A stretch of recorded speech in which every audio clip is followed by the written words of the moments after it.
Donc ça, c'est en allant vraiment extrêmement vite. Le but n'est pas de faire un cours sur Log4j ici. Dans Log4j, en plus des composants applicatifs, il y a de la configuration et c'est cette configuration-là, avec cette notion de pattern qu'on retrouve ici, le layout, c'est suivant le paramétrage qu'on mettra dans le pattern qui permettra ou pas une exposition à la faille. Et donc, suivant le type d'appender, ici c'est un appender fichier qui n'était pas du tout atteint par la faille. Log4j, où est-ce que c'est utilisé? Partout dans le monde Java ou presque. Et le souci, c'est que, enfin souci entre guillemets, c'est que Java donc propulse de nombreux devices, donc des players audio, vidéo, etc. Et énormément de clients dans le monde. Donc, pour ainsi dire, Log4j est partout. Donc, il y a assez peu de chances de trouver des applicatifs Java qui n'aient pas une dépendance directe ou indirecte vers Log4j. Donc, Log4j présent partout, ou presque.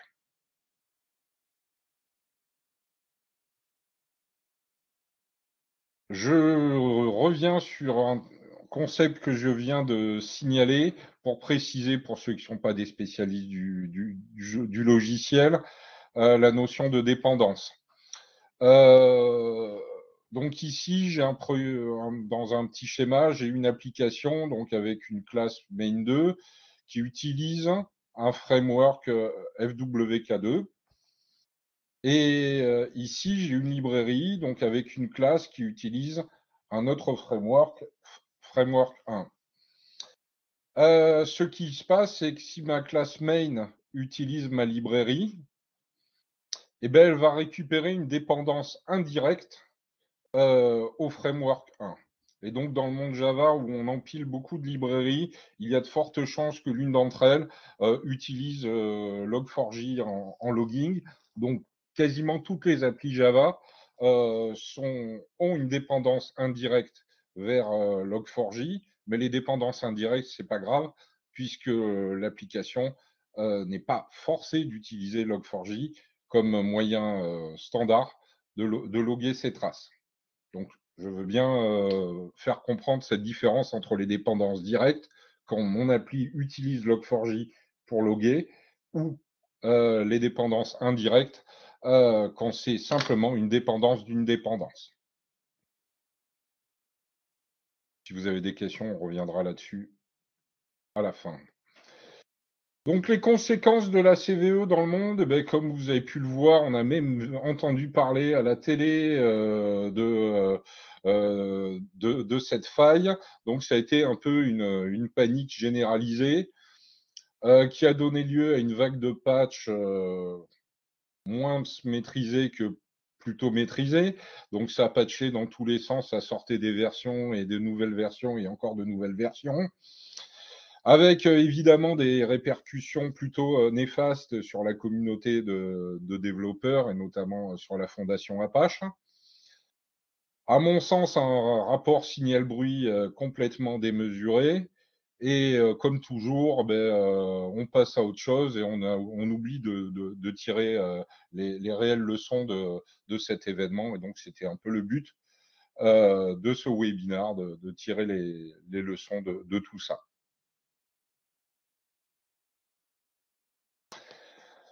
Alors, pour tenter de prendre un petit peu de recul, vis-à-vis de la CVE, quel est le spectre d'exposition à cette vulnérabilité? Donc, pour tous les développements Java maîtrisés en interne, je pense que les conséquences sont relativement faibles. Déjà parce que Log4j n'est pas la seule façon de loguer en Java, que tout le monde n'était pas impacté par les appenders et les layouts impliqués dans la faille, qu'on a la possibilité de patcher si on le veut et donc d'aller upgrader sa version de Log4j. et que en plus, j'ose espérer que toutes les entreprises n'ont pas des trous de sécurité aussi énormes que de laisser des flux sortants LDAP aller se balader vers Internet. Donc, d'une manière concrète, pour des développements maison, c'est pas si grave que ça. Les autres impacts, là où notre monde et l'utilisation de librairies et des empilements de librairies posent problème, c'est que vous pouvez utiliser du Log4j sans même le savoir, parce que Log4j va se retrouver embarqué un petit peu partout. Ça peut être dans des ERP, alors typiquement SAP est truffé de code Java et utilise du Log4j, des outils de comptabilité, des outils RH, des Salesforce, si vous utilisez du Salesforce on-premise, bref, tout un tas euh, de gros logiciels, y compris propriétaires, se retrouvent embarqués. Et du coup, c'est beaucoup plus compliqué de recenser notre spectre d'exposition parce qu'il faut passer par toutes les applications du SI, donc c'est un gros travail. Et donc là, l'utilisation de Carto et autres outils de recensement applicatif là sont vraiment précieux si vous en êtes doté. Le problème qu'on a rapidement avec ça, c'est donc, quand on utilise du logiciel propriétaire, donc j'en ai cité quelques-uns, Salesforce, Documentum ou autre, vous n'avez pas le droit de toucher à la configuration du produit, donc faut attendre, que l'éditeur, sorte un patch officiel corrigeant le problème. Donc dans ces cas-là, la meilleure attitude, c'est aussi éventuellement de fermer ces flux LDAP sortants ou de bien maîtriser son firewall.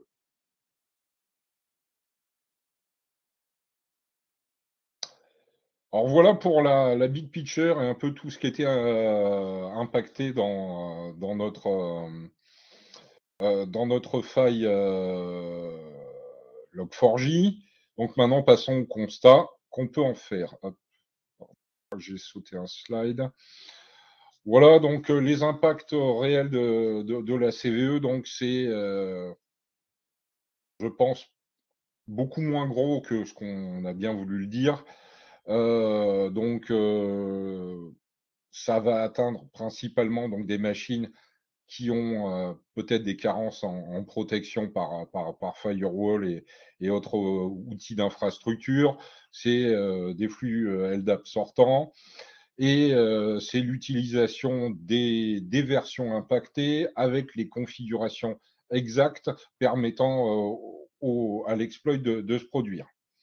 Donc, première conséquence, c'est que c'est peut-être un bon révélateur pour mettre un coup sur la sécurité de son SI globalement et de certaines applications. C'est peut-être une très bonne occasion de déclencher tout ça pour, euh, pour de nombreuses entreprises. Deuxième conclusion, qu'on le veuille ou pas, le libre est partout. Donc ça, à mon sens, ça a révélé un peu au grand public l'importance du logiciel libre dans tout notre écosystème informatique. Donc, que l'on veuille ou pas, donc effectivement, les Google, Microsoft et autres GAFAM ont une position prédominante, mais toutes utilisent du logiciel libre et tous les éditeurs utilisent du logiciel libre. Donc le libre, il a une importance effective qui est bien plus que les quelques miettes du gros gâteau du chiffre d'affaires global de l'informatique. Donc il est utilisé partout et je pense par tous. Il est utilisé abondamment et généralement sans quasiment aucune contrepartie. Et ça va être un problème pour lequel on devra réfléchir. J'aurais plutôt tendance à dire que le libre est plutôt pillé plus qu'utilisé. Donc, des milliers d'applications Java utilisent Log4j, des centaines de milliers d'entreprises utilisent du Linux et combien contribue à ces softs. Donc le pourcentage est ridicule. Donc ces constats, je pense que vous les partagerez. Donc le libre, ben, il est même présent là où on ne l'attendrait pas. Donc tous les gros éditeurs, hein. Donc là, c'est pas l'idée, c'est pas de faire du finger pointing, c'est vraiment d'illustrer. Il y en a pas un qui se conduit beaucoup mieux que les autres, ni beaucoup plus mal. Donc tous les géants de l'édition et tous les géants de l'informatique utilisent plus ou moins de briques libres dans leurs produits.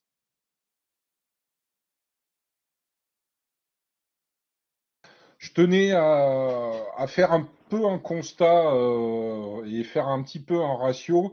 Donc, je vous ai mis l'URL donc sur le site de la Fondation Apache, de l'équipe qui gère Log4j2. On voit qu'il y a une dizaine de committeurs, il y a 2 contributeurs. Donc, tout ça pour une brique qui est utilisée. Alors, j'ai mis des centaines de milliers, c'est peut-être des millions de développeurs Java dans le monde. Donc, le constat qu'on peut faire, c'est qu'évidemment, bah, le projet, il manque de relecture de code, d'audit de sécurité. Il n'y a pas assez de membres au bord du projet. Et évidemment, quand tout ne repose que sur quelques bras et quelques cerveaux, il y a toujours des moyens d'imaginer des pistes d'amélioration. Et donc, le principal, facteur d'amélioration, c'est le manque de moyens humains et donc la nécessité de contribuer si on veut éviter que ce type d'incident se reproduise.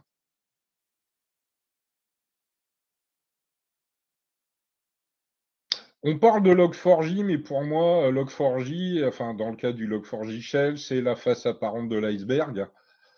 On pourrait citer dans notre liste de logiciels libres fameux, donc Linux évidemment, mais aussi BSD, les BSD.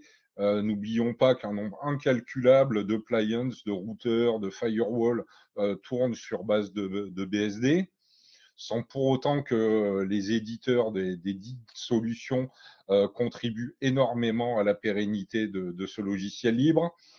HAProxy est lui aussi utilisé dans de nombreuses appliances sans pour autant bénéficier d'un support massif.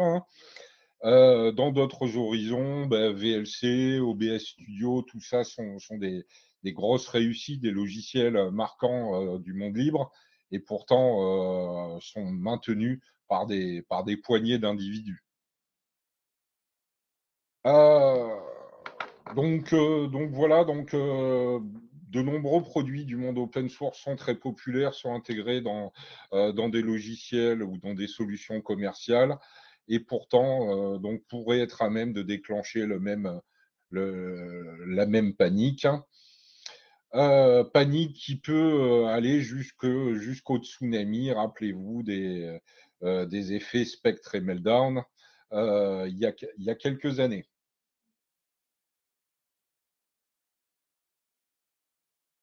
Je tenais à mentionner le projet Kik. Alors, je ne sais pas si ça vous parle, on aura peut-être l'occasion d'en discuter après.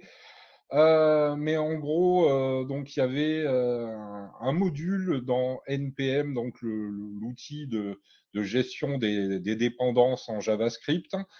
Donc cet outil, enfin ce module s'appelait Leftpad, et pour des histoires d'attaque d'une boîte pour un nom auprès de l'auteur de ses contributions à NPM, un jour en 2016, le gars a dit bon ben si c'est ça, je retire toutes mes contributions de NPM, et il a notamment supprimé ces 11 petites lignes de code que je vous ai mis à l'écran. Et ça a été un raz-de-marée dans le monde du développement web, puisque quasiment plus aucun paquet NPM ne pouvait marcher, puisque tout s'était lié à ce fameux petit projet Leftpad. Voilà. Donc, je tenais juste à m'appuyer sur cet exemple pour montrer la relative fragilité en fait de certains écosystèmes de développement qui reposent, sans même le savoir en fait, sur du logiciel libre et sur des briques, sur des volontés de certains auteurs. Donc ça, c'était le projet Kik. Donc ça, c'était pour les constats. Maintenant, ben, on va attaquer, les leçons, qu'il faudrait tirer de tout ça. Alors comme, je le disais précédemment en mentionnant le projet Kik, je veux bien insister sur le fait que l'édifice sur lequel on construit toutes nos applications, il peut s'avérer fragile parce qu'on va empiler tout un tas de couches sans savoir ce qui se passe dedans et sans savoir si elles sont pérennes, si elles sont bien maintenues, si elles sont sûres, si elles sont robustes, si elles sont performantes. Donc, attention à l'empilage de couches. Donc ça, d'un point de vue architecture logicielle, ça me paraît important de le signaler. Techniquement, et là, d'un point de vue vraiment soft, la maîtrise des dépendances logicielles, c'est vraiment pas un luxe, c'est une nécessité. Et j'ai tendance à voir en tant que vieux développeur, avec un peu de méfiance, voir, des développeurs un peu plus juniors, aller, utiliser beaucoup de dépendances, donc que ça soit en Java avec Maven ou Nugget en C#, le principe est le même. Donc je dis toujours attention, attention aux libs qu'on utilise et est-ce qu'on a vraiment besoin d'utiliser, cette lib ou pas? Donc, vraiment, essayer d'adopter une approche plus minimaliste parce que plus on réduira son spectre, hein, d'utilisation de lib et plus le spectre d'exposition à des CVE s'avérera réduit. Heu, une évidence qu'il me convient, de rappeler, c'est que, par rapport à il y a 20 ou 30 ans, la sécurité informatique est un vrai enjeu et donc il faut avoir une vraie politique, une vraie attitude, proactive vis-à-vis de cette sécurité. Donc c'est plus un must have, c'est vraiment un un prérequis absolu, dans la politique de gestion de son SI. Donc il faut vraiment attacher une importance, extrême à la sécurité. Et donc, en déduction directe, avoir une politique cohérente de patching. Là encore, ça n'est pas une feature mineure que se dire je dois mettre à jour et veiller régulièrement à mettre à jour mes librairies, mes équipements réseau, mes firmware, etc., mes kernels Linux, etc. Euh, Autre sujet, le copy-paste. Le copy-paste qui va induire que pour gagner du temps, par flemme ou je ne sais quoi, on va aller copier, des bouts de configuration sans savoir ce qu'il y a dedans et donc en impact indirect, éventuellement se trouver à être, sujet à une faille alors que, notre besoin, élémentaire ne collait pas du tout à la configuration qu'on a copiée. Donc ça, attention au copy-paste et là encore, c'est de la rigueur et vraiment, maîtriser son sujet pour ne pas se retrouver, à avoir, par coïncidence, une exposition à des failles. Enfin, comme souvent, la panique, c'est jamais une bonne conseillère et qu'il faut toujours, plutôt prendre un pas de recul et essayer d'analyser, froidement les choses plutôt que de céder à la panique et au buzz, induit par ces soucis. Je vais sortir de mon, cadre de prédilection de l'architecture, et du soft. Pour essayer de tirer aussi quelques conclusions, non seulement techniques, mais là économiques.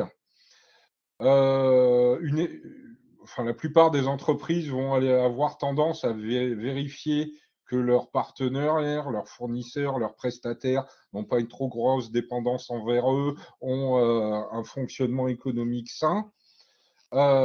Qu'est-ce qui nous permet de ne pas adopter la même attitude avec le logiciel libre? Est-ce normal de dire: «Moi, je prends tout ce que tu me donnes, mais toi, je te donne rien et quitte à te laisser crever?» parce qu'au bout d'un moment, on peut imaginer que les gens qui font du logiciel libre, s'ils ont aucun revenu, beh, ils vont arrêter de maintenir leur logiciel libre parce qu'ils ont besoin de vivre aussi.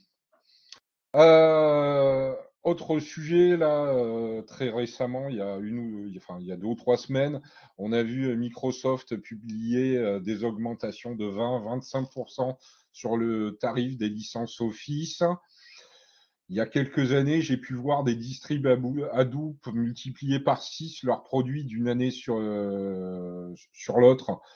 Heu Et donc, moi, par rapport à l'attitude de certains de ces éditeurs-là, je me dis, pourquoi ne serait-il pas sain et pérenne pour des entreprises de payer pour du logiciel libre? En sachant que leur contribution serait volontaire et complètement à la mesure de leurs moyens et de leur réalité économique. Du coup, ça va nous entraîner vers des pistes, plus métaphysiques qu'économiques, mais pourquoi ne pas imaginer d'intégrer réellement le libre dans son modèle économique? Heu, le libre représentant une part plus que non négligeable de DSI de bon nombre d'entreprises, il me semble tout à fait, normal et sain de se dire que c'est au contraire réduire un risque que de que de payer pour du logiciel libre ou de contribuer ou de détacher des ressources. Enfin, il y a de multiples façons de contribuer en matière de logiciel libre pour s'assurer que, que le travail qui nous est fourni, demeure et reste valable dans le temps et évolue avec les évolutions techniques.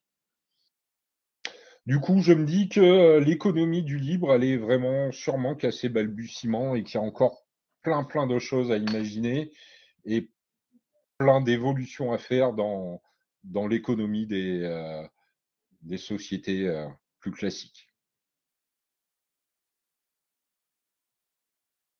Heu, peut-être que, ça permet aussi de s'intéresser à un aspect qui est souvent négligé, dans les entreprises, c'est l'importance des licences logicielles. Donc, est-ce qu'on est vraiment sûr de s'en occuper assez dans ces produits?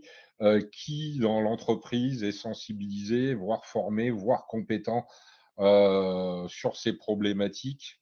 Donc l'aspect juridique lié au logiciel libre me paraît, intéressant. Il doit être remis au 1er plan, heu, à la lumière de ces événements.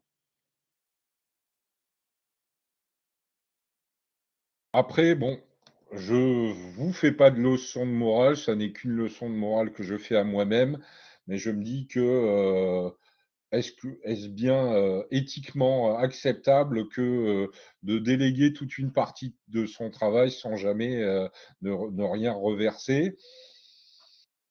Heu, donc voilà, donc il y a des questions, je pense après c'est à chacun d'y répondre en son âme, en son âme et conscience, mais il y a selon moi, une attitude qui doit être décidée un peu dans toutes les entreprises et quasiment un choix à faire, c'est est-ce que je cautionne l'attitude, des GAFAM, qui pillent nos données, qui les vendent, qui les exploitent, qui changent les prix de leurs licences du jour au lendemain, une fois qu'ils vous ont bien rendu captif d'outils, typiquement comme Teams, qui est, surutilisé dans de nombreuses entreprises? Ou est-ce que je contribue et je m'assure une certaine maîtrise, sur du logiciel libre? Donc voilà, pour moi, c'est, à chacun d'en tirer, les conclusions qu'il veut bien et qu'il peut en tirer.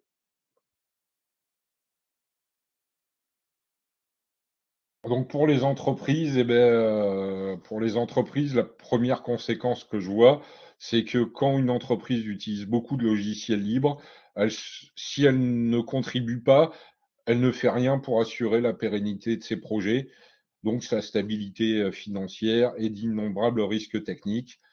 Et la solution à la non, c'est contribuer.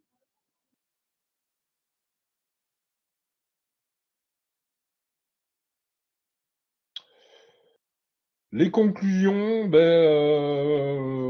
d'après le regretté Sangor, donc la liberté, c'est le droit de choisir ses chaînes. Donc, avec le logiciel libre, cette chaîne, vous pouvez la modeler à votre gré, un peu comme vous voulez. Donc, est-il aberrant maintenant de dire je suis prêt à payer pour du logiciel qui est gratuit? Et l'engagement, c'est la forme minimale du prix à payer pour avoir ce logiciel libre et cette pérennité d'utilisation du logiciel libre. Voilà.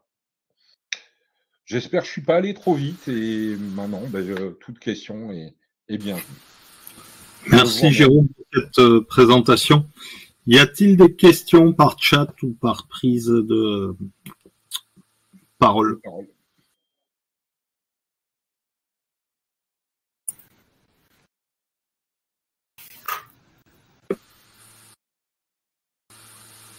Oui, enfin, je pas une question, c'est plus une réflexion. Enfin, c'est toujours contribuer, c'est pas à la portée de toutes les entreprises. Ils n'ont pas forcément les compétences. Moi, je pense que si, parce que contribuer, excuse-moi de t'interrompre aussi violemment, mais je réagis parce que contribuer, il y a plein de façons différentes de contribuer. Je veux dire, acheter des t-shirts, des mugs, etc., des boîtes qui reversent une partie des bénéfices à IMAX, à Linux, etc., c'est une façon de contribuer. Améliorer la documentation, faire des pull requests, etc., c'est contribuer. Contribuer réellement au code source, c'est une autre forme de contribution, mais tester, c'est une autre forme de contribution. Il y en a plein de formes de contribution. Je comprends bien sur l'aspect strictement contribution, mais là, c'est contribution. Ce que tu as mis en exergue, c'est les aspects cybersécurité. Donc, c'est contribution à la cybersécurité. Et là, c'est compliqué. Enfin, je veux dire, c'est pas n'importe qui est capable de le faire. Je pense qu'il y a plusieurs choses. Il y a un aspect global. Si on prend l'ensemble des développeurs, je ne suis pas certain que la majorité ait conscience de ces problèmes-là, ait envie de en considération, en fait, parce qu'ils sont dans le truc cadré, et ils ne voient pas forcément ça. Et ensuite, je vois bien aussi l'aspect contribution financière. Et c'est aussi un aspect philosophique, c'est qu'on est dans une société où tu achètes une prestation dont tu as besoin. Et en fait, sur l'aspect logiciel libre, c'est toujours compliqué de dire je fais un don, je fais quelque chose. À titre particulier, c'est assez facile sur les entreprises. Voilà, c'est des changements de mentalité à avoir. C'est effectivement, basculé, mais après, si on prend le point opposé, moi, je dois dire, quand je vois le nombre de sociétés qui utilisent du Linux, notamment pour héberger toutes leurs applications, et elles ne font rien en retour. Donc, il y a un vrai problème de positionnement éthique. Ouais. Sans parler que je pense que dans le devoir de tout chef d'entreprise, il y a d'essayer de s'assurer de la pérennité, de la stabilité financière, technique, économique de sa structure. Comment dire, voilà, moi je m'appuie sur quelque chose qui ne me coûte rien, certes, mais sur lequel je n'ai aucun levier. Et si ça s'arrête, qu'est-ce que je ferai? C'est un positionnement qui me... Et donc, toute forme de contribution, selon moi, permet à plus ou moins gros impact, de dire je m'implique et donc j'assure de la pérennité, j'assure une certaine maîtrise sur les logiciels libres que j'utilise. Donc on n'est pas obligé effectivement alors là, c'est à la lumière de la CVE que j'ai un peu parlé de sécurité, mais il n'y a pas que la sécurité. Il y a des features, il y a de la performance, il y a de la robustesse, etc. Il y a plein de façons d'améliorer du logiciel libre sans forcément être un expert. Je prends un exemple très simple. La plupart des projets récents essayent d'avoir des tests unitaires, en fait, ce qu'on appelle le mutation testing, en fait, ou le fuzz testing, où on va utiliser un test unitaire pour non pas l'exécuter une fois, mais l'exécuter 100 fois, 1000 fois, 1 million de fois, de manière à améliorer la sécurité, la robustesse de tout un applicatif. Ben, faire tourner ces tests unitaires en augmentant localement le nombre d'itérations, ben, ça permet de trouver plus de failles, de trouver plus de problèmes et donc de stabiliser l'ensemble. Et ça coûte pas grand-chose. Chaque dev peut le faire localement sur sa machine. Et il le lance la nuit et quand il revient, ça a tourné et il y a un résultat. Et après, il n'a plus qu'à publier ses résultats auprès de la communauté. Donc, c'est pas des efforts ni techniques, ni financiers, ni humains incommensurables. Je pense qu'il faut avoir conscience du panel des contributions possibles pour se dire qu'il y en a certaines que tout le monde peut faire. Il y en a certaines d'autres, effectivement, sans être un spécialiste de la cybersécu, on n'ira pas révéler des CVE, effectivement. C'est ça le mot-clé, c'est prendre conscience. Léo, je crois que tu as une question. Ouais, j'ai une question à ce sujet, c'est très intéressant. Je me demandais si aujourd'hui on avait des exemples d'entreprises qui ont vraiment pris le sujet à bras le corps d'être contributeurs et d'être acteurs de tout cet environnement libre, notamment desquels ils sont dépendants pour leurs services, et qui ont rendu public un peu leur stratégie, leur planification, un peu de maîtrise de cette approche-là, pour voir concrètement un exemple concret, une boîte qui par exemple à son domaine d'activité très spécifique, qui va être dépendant de plein d'autres outils qui sont pas forcément dans son domaine d'expertise et tout.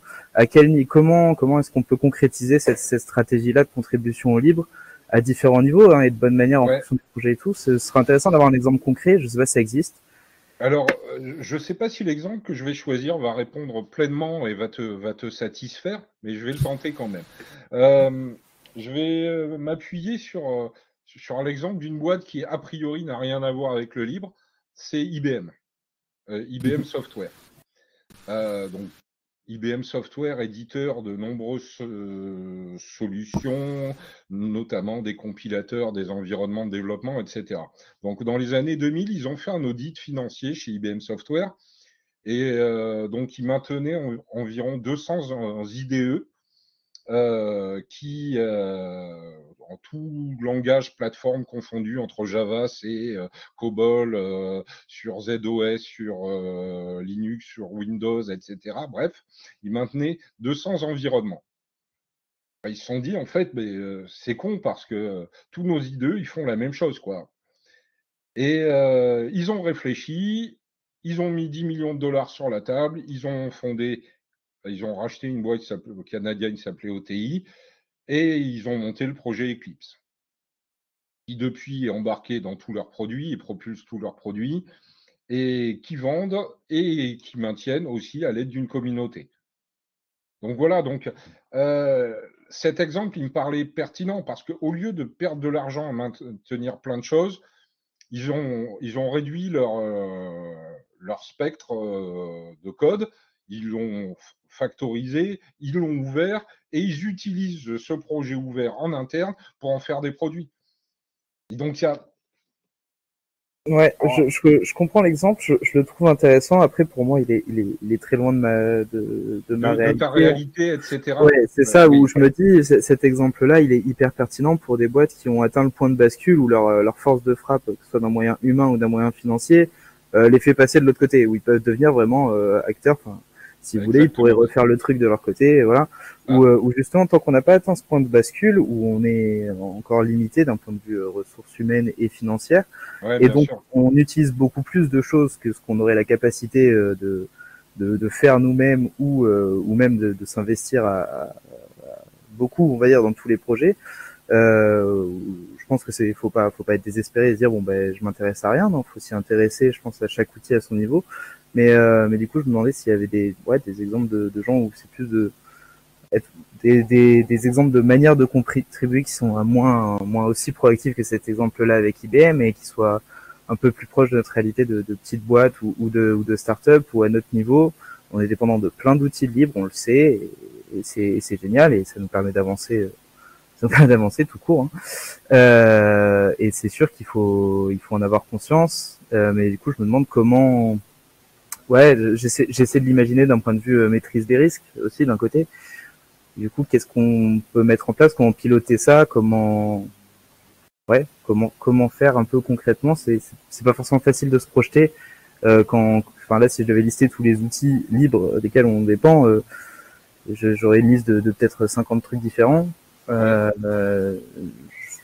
et qui sont avec des implications à différents niveaux. Hein. Je code sous Linux, on fait des trucs en Python, toutes les libres Python qu'on utilise, même Python en tant que tel, etc. Enfin, tout ça c'est du libre. Auquel il faudrait s'intéresser en priorité, à quel niveau d'intéressement, à quel niveau d'implication ça pourrait être intéressant. Je trouve que, enfin pour moi en tout cas, c'est pas encore assez clair dans ma tête qu'il y ait l'aspect concret là-dedans. Je pense que peut-être, enfin il y a quasiment que toi qui peux conduire ce chantier-là. Je pense que c'est à toi de voir ton produit ou ta boîte en fait sur quels assets principaux elle repose. Ouais. Si tu coupes une de ces pattes, en fait, est-ce qu'elle s'effondre ou pas? Toutes les pattes que tu peux couper sans que la boîte s'effondre, tu peux dire que c'est pas vraiment critique. C'est du confort.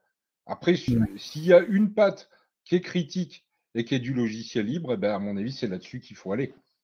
De diverses façons, mais et dans la mesure de tes moyens. Tout le monde n'a pas les moyens d'un IBM ou comme ça. Mais il faut quand même avoir conscience que même des grosses banques comme JP Morgan commencent à faire de l'open source.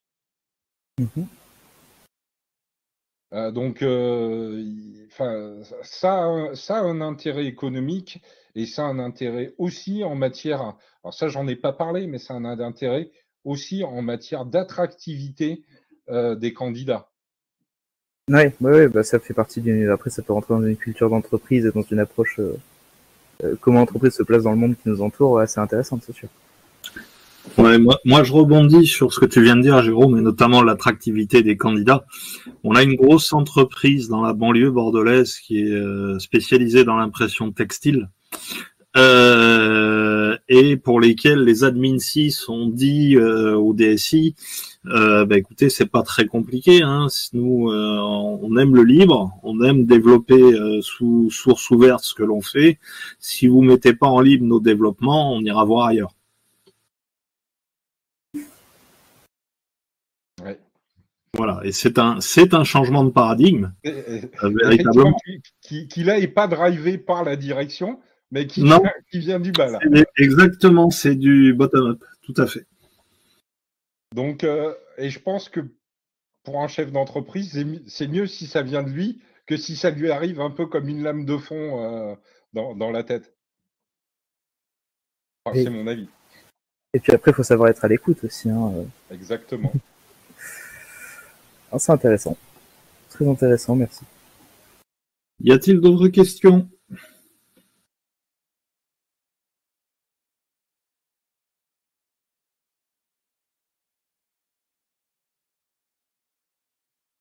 A priori, non. Bon, écoutez, il est 11h50.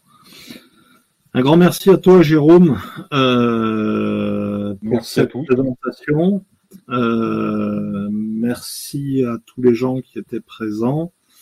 Et on se retrouve donc dans 3 semaines avec un sujet très intéressant. On parlera souveraineté numérique, on parlera magasin d'applications et comment aujourd'hui il est possible de se départir du traditionnel Google Play et de l'Apple Store, et donc de reprise un petit peu en main et reprise de contrôle autour de ces sujets-là. Merci à vous, très bonne journée. Au revoir. Merci à tous. Au revoir.